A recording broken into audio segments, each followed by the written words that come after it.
పట్టించుకోం అవి. ఓకేనండి. ఫస్ట్ హాఫ్ బాగుంది, సెకండ్ హాఫ్ బాగాలేదు అంటాడు. అవన్నీ ఎవరికి కావాలండి? సినిమా ఓవరాల్గా బాగుందా లేదా, ప్రెడిక్టబుల్ స్టోరీ అంటాడు. ఏంటి ప్రెడిక్టబుల్ స్టోరీ? ఆ సినిమా ఎలాగుందనేది చూసుకోవాలి. అంతేగాని ఇలా ఉంటాయి రివ్యూస్. అందుకే మేము రివ్యూస్ పెద్ద పట్టించుకోం. అసలు మీరు చేసిన మొట్టమొదటి సినిమా ఏది సార్? అల్లరి ప్రేమికుడు. అల్లరి ప్రేమికుడు రాజేంద్ర గారిది. ఆయన ఫస్ట్ పిలిచి అవకాశం ఇచ్చారు. అంటే అంత మునుపు ఆయన ఎలా మిమ్మల్ని రికగ్నైజ్ చేశారు? ఆయన్ని కూలీ నెంబర్ 1కి నేను ఆయన సినిమా అసిస్టెంట్గా ఉన్నాను నేను ఫాదర్ దగ్గర. ఓకే అండి. కూలీ నెంబర్ 1కి నేను కొంచెం అందరు ఒపీనియన్ అడుగుతుంటే నాకు నచ్చలేదు సార్ అన్న. హీరో సినిమా బాగుంది కానీ హీరో క్యారెక్టరైజేషన్ బాగాలేదు సార్. హీరో అమ్మాయిని సెడ్యూస్ చేయడం అనేది, పాలు ఇచ్చి అమ్మాయిని మైకంలో అమ్మాయిని మోసం చేస్తాడు. అది హీరోయిజం ఎలాగవుతుంది సార్? అది ఒక అమ్మాయిని అలా చేయడం నాకు నచ్చలేదన్న. అది ఆయన గుర్తుపెట్టుకొని నెక్స్ట్ నువ్వు ఇంత ఫ్రాంక్గా నువ్వు ఓపెన్గా చెప్పావు నువ్వు అని చెప్పి నాకు ఇలాగే ఉండు అని చెప్పి నాకు అక్కడి నుంచి ఒక 10 సినిమాలు ఇచ్చారు ఆయన. అల్లరి ప్రేమికుడు, పెళ్లి సందడి, సాహసుడు, సాగరకన్య, వరుసగా ఆయనతో ఒక 10 సినిమాలు వర్క్ చేశాను. ఓకే. నేను పూరి జగన్నాథ్ గారి దగ్గర పనిచేసినప్పుడు ఒకరోజు నైట్ రామానాయుడు స్టూడియోలో ఆంధ్రాలో లైటింగ్ జరుగుతుంటే ఆయనతో పాటు కలిసి వచ్చాను. మీరు సినిమా చూసి సెకండ్ హాఫ్ చూసి ఇది వర్కౌట్ కాదని మీరు చెప్పారు జగన్ గారికి. జగన్ గారేమో అంటే మనం ఏమీ చేయలేమా, కెమెరా ట్రాక్ అయినా యాడ్ చేస్తే సేఫ్ అవుతుందా అని అడిగారు. మీరు అసలు చాలా నిర్మోహమాటంగా వర్కౌట్ కాదని చెప్పారు. అంటే ఒక సినిమా మీరు అంత నిర్మోహమాటంగా ఒక జడ్జిమెంట్ ఇవ్వడం అనేది మీకు అది రిస్క్ కానీ ఇంకోటి కానీ అనిపించదా మీకు ఎప్పుడు? రిస్క్ అని కాదండి. ఇప్పుడు అది కొంతమందికి నచ్చే ఎంతో కొంత ఇతను హెల్ప్ అవుతాడు స్క్రిప్ట్లో అని చెప్పి నా దగ్గరకు వస్తారు. అవును. కొంతమంది హర్ట్ అవుతారు. బట్ వచ్చిన వాళ్ళు ఇప్పుడు ఎడిటర్స్లో అంతమంది ఎడిటర్స్లో మేము ఎందుకు గుర్తున్నామంటే ఇతను ఫ్రాంక్గా చెప్తాడు అనేది ఉందనండి నాకు. అవును. ఇది నాకు రామానాయుడు గారు చెప్పారు. ఎందుకంటే ప్రతి సినిమాకి నా ఒపీనియన్ అడిగారు, నేను ఫ్రాంక్గా చెప్పేవాడిని. ఆయన సినిమా రిలీజ్ అయిపోయిన దాన్ని అందరినీ పిలిచి ఇతను ఒక్కడే కరెక్ట్గా చెప్పాడు సినిమా ఆడుతుంది ఆడదు అని మెచ్చుకుండేవాడు. అరవింద్ గారు కూడా మాకు ఏం చెప్పారంటే డాడీ సినిమా ఇచ్చినప్పుడు చిరంజీవి గారు ఇష్టం అని అడిగాడు. అదేంటి సార్ అలాగ మాట్లాడుతున్నారు అన్నాడు.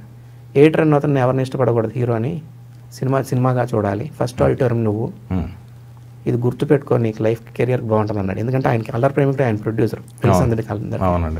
ఆయన చెప్పిన మాటని అలా పట్టుకున్నా. ఓకే. నీ ఫ్రాంక్నెస్గా నీ దగ్గరకు వస్తున్నావు, ఎవరినో ఇష్టపడి సినిమా ఎడిట్ చేయడం అనేది ఉండకూడదు.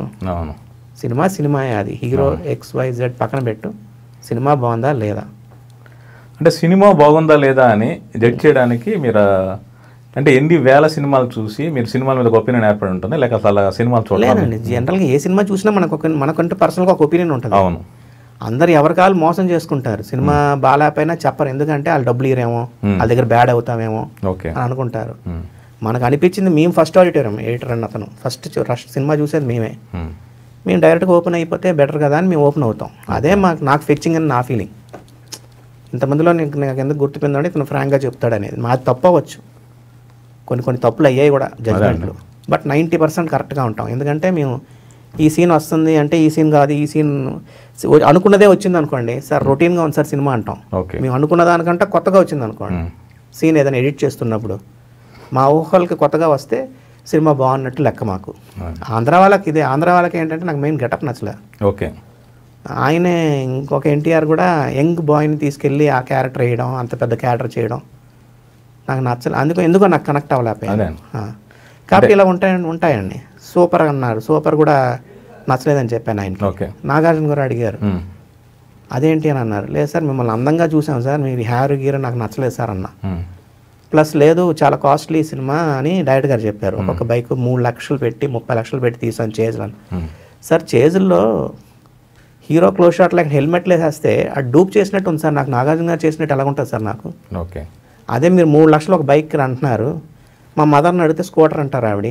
ఓకే. మీకు తెలుసు మీ బైక్ అని, కాస్ట్లీ బైక్ అని, అందరికీ తెలియదు కదా అది. ఇలాంటి డిస్కషన్లు ఉంటాయండి జనరల్గా. కాబట్టి అవి కొంతమంది పాజిటివ్గా తీసుకుంటారు, కొంతమంది ఇతనేంటి మనం కష్టపడి రాసాం, ఇతనేంటి క్రిటిసైజ్ చేయడం అని అనుకుంటారు. అవి జరుగుతూ ఉంటాయండి. సినిమా రిలీజ్ అయిన తర్వాత మాది కరెక్ట్ అయితే అంటే మీది దాదాపు నాకు తెలిసి 95% ఎప్పుడు కరెక్టే అవుతుంటాయి. 90% అవుతుందండి. ఎందుకంటే ఫస్ట్ ఆడిటర్ మేము ఫ్రాంక్గా ఉంటాం, ఓపెన్గా ఉంటాం. మేము కొంచెం డైరెక్టర్ అందరూ అన్ని డిపార్ట్మెంట్లు చేసేయచ్చండి. అవునండి. మన ఇంట్లో మేకప్ మనమే పౌడర్ వేసుకొని కొట్టుకుంటే అది మేకప్, మనం బట్టలు సెలెక్ట్ చేసుకుంటే కాస్ట్యూమ్స్. బట్ అది ప్రాపర్గా ఆ సీన్కి ఎలాగుంది, ఆ సీన్కి ఎలా కావాలని వేసుకునేదే డిపార్ట్మెంట్ స్పెషలైజేషన్. అలాగే తీసిన అతను ఎడిట్ చేసుకోగలడు, బట్ తీసిన అతన్ని కంట్రోల్ చేసేవాడే ఎడిటర్. ఓకే, ఏది బాగుంది ఏది బాగాలేదని మూడో మనిషి చెప్పడం అనేది ఇంపార్టెంట్ అనేది నా ఫీలింగ్. ఓకే, అతి త్వరలో వస్తున్నా